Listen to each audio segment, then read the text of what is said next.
So the Indianapolis event is the third such mass killing in a month in the country, following similar tragedies in Atlanta, Georgia and Boulder, Colorado in March, at a time when gun violence, including police killings, are forefront. To unpack all of this is SABC Sherwin Bryce-Pease, who joins us from New York. So Sherwin, just as I mentioned, it was barely a week ago that you and I were talking about mass killings in the United States and efforts by the Biden administration to rein in the proliferation of guns in the country. So what's the latest from this latest incident in Indianapolis, and what does it add to the current discourse? Yeah, we spoke a week ago, Tsepiso, about the situation nationally in terms of what the White House was trying to do in the aftermath of Boulder, Colorado and Atlanta. But I was just digging a bit deeper, and the Gun Violence Archive in the United States says there have been 147 mass shootings in this country since the beginning of this year. So 2021 alone. We only tend to talk about, the big ones that grab international headlines.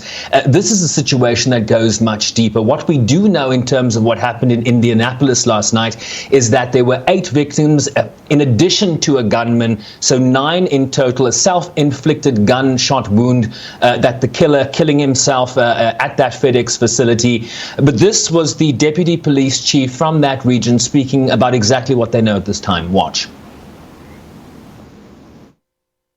What we did find preliminarily from the interviews that were conducted was that, this suspect came to the facility, and when he came there, he got out of his car and pretty quickly started some random shooting outside the facility. There was no confrontation with anyone that was there. There was no disturbance. There was no argument. He just appeared to randomly start shooting, and that began in the parking lot. And then he did go into the building, into the facility for a brief period of time. So at this point, Tsepiso, we don't know a motive. We don't know the name of the suspect. We understand, though, that authorities do know who this person is. And there is some reporting in the United States that he might have been flagged before in terms of flagging possible errant behavior to authorities. We're not sure where that investigation went, but that suspect now is down. Also a statement from the White House, the president saying that gun violence is an epidemic in America. We should not accept it. We must act, of course, talking in that statement to the legislative part of this and wanting to see the Senate pass bills that have passed the lower house of Congress in terms of background checks, in terms of banning certain types of weapons. Really a great need, I think, following events in Indianapolis and elsewhere for legislation to come down from Washington.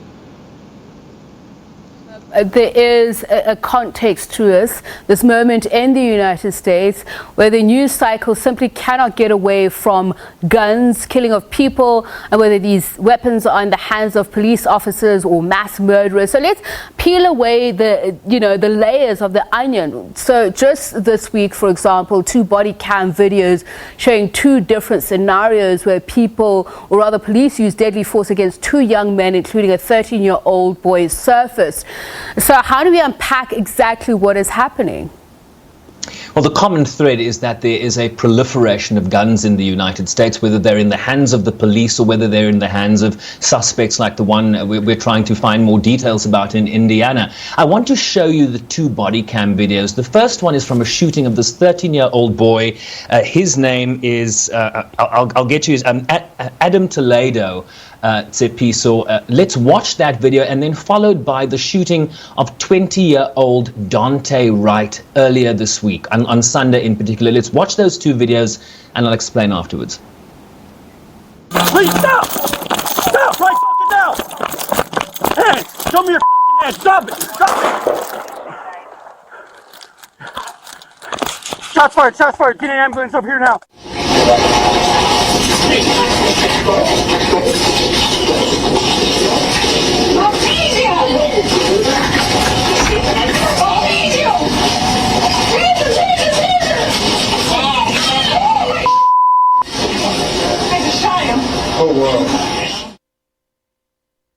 They shoot first and ask questions later, and then they come up with a way.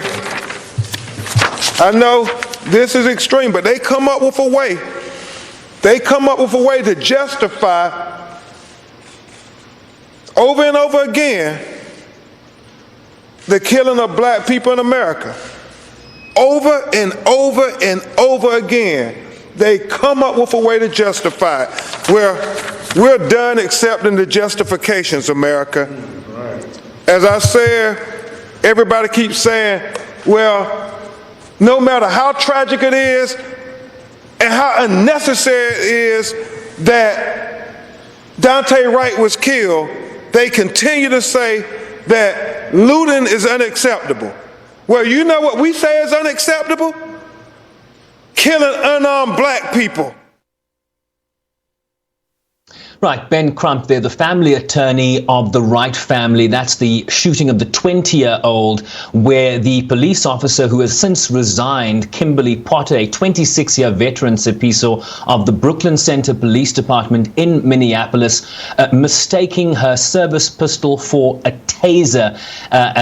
The allegation now from police is that she mistakenly thought that she had a taser in her hand when she fired that fatal shot into the chest of a fleeing Daunte Wright in Minneapolis on Sunday. The first video, there is now a continuing investigation as to whether the 13-year-old had a gun in his hand when police fired on him. But I think just speaking to a broader issue here of police violence as it pertains to young black men in the United States, and then the broader issue of gun violence in this country, Tsepiso. And of course, Sherwin, it can't help but circle us back to when we were back then in May and still are glued to our television screens all the time, watching developments around the Derek Chauvin murder trial relating to the killing of George Floyd. So both the defense and the prosecution have rested. What comes next? And will it help make sense about these recent events and whatever stronger action can be taken to stem this? It really does depend a piece on what the jury will decide. So we're at a point now where evidence has been led by both the prosecution. The defense has then had its opportunity to present its experts and its case. Both the prosecution and defense resting yesterday.